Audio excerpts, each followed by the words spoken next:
and the rest of the entire afternoon I was completely dysregulated.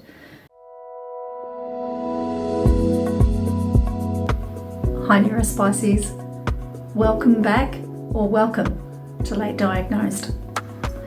Today I want to talk a little bit about what's going on in my life. So the last video that you saw was probably a little darker than the ones that I've filmed before, and that's basically because of some things that were going on outside of my control. In my workplace, they've decided to do some restructures, and in that restructure I had to change teams. Once I changed teams, it basically means a new leader, new teammates, and a new way of doing things. So for someone who is neurodivergent, that presents a problem. I found it really interesting that in my last meeting for my flexible work arrangement, that our HR people said that the changes that were upcoming weren't going to affect me. And I disagreed, but I don't think that they understood. So whilst the changes didn't affect me, as in I wasn't one who was on the chopping block out of some redundancies and of some restructures with different roles within the business, it absolutely affected me by the change in teams, change in leader, change in way of doing things, because that's an awful lot of change in a very short period of time. I met with the new leader prior to starting in the new team and was involved in their team's chat prior to get a bit of an insight as to how things were, and they were vastly different to what I was used to.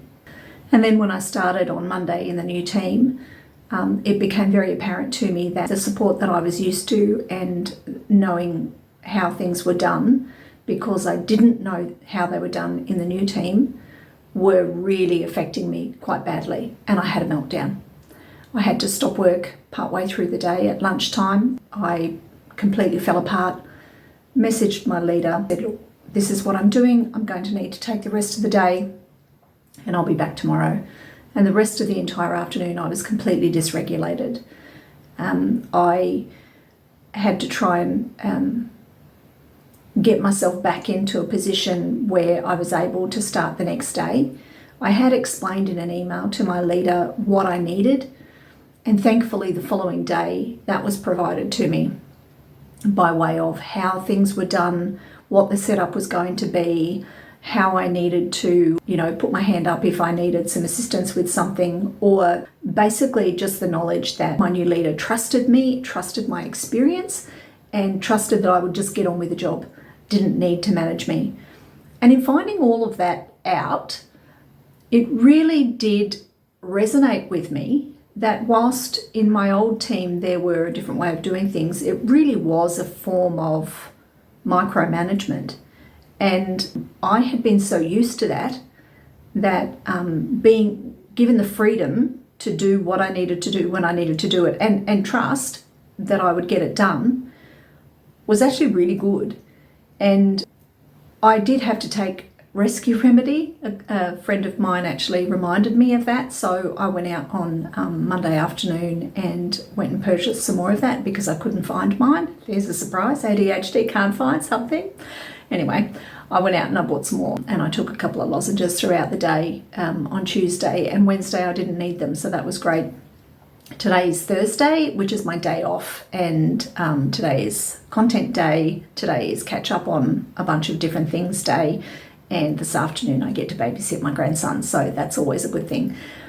So this week has been, well, it's not even over yet, and it's been a steep learning curve for me about understanding how all of this affects me. And there's a chat at work with some other individuals who are also spicy, and finding out a little bit more from them about what to expect, and the process of unraveling and what that looks like was actually really nice. I haven't had that kind of input at work before. I've had, the one other person whose video I watched that led me to be diagnosed. I'll link that video, by the way, at the end of this. So other than that person, I hadn't really had great conversations with anyone else. So it was really nice, actually. And I'm feeling like I've actually got the support that I need now. I feel like because my flexible work arrangement is in place, It's only in place for 6 months and then I've got to renew it. So that to me is problematic, but it's better than every 3 months. It's working, and I feel like I'm finally seeing the benefits of that in not being, other than obviously, you know, going into a new team and having to get used to all of that. Certainly with my workload, it is getting a lot easier to manage because I'm within the constraints that allow me to be able to do my job to the best of my ability and not constantly set me on the edge of a cliff of burnout. It's working, and I'm really, really pleased about that. But anyway, that's kind of where I'm at the moment, and it's a constant learning curve. This whole thing is a constant learning curve. I'm learning more every day about what it is. I've got some new resources that I've started reading, and I'll be sharing that once I've read that, if I find it worth sharing. And, you know, by all means, share in the comments any resources that you've come across that you've found helpful. I will share some in the description as well. So that's where I'm at. I hope you're doing okay. I appreciate you being along for the ride and being along for my journey on working out how to live life on the spectrum after being late diagnosed. Thank you for your comments. Thank you for your likes. If this is the kind of content that you enjoy seeing, please hit the like button, hit subscribe, and I look forward to catching you on the next one.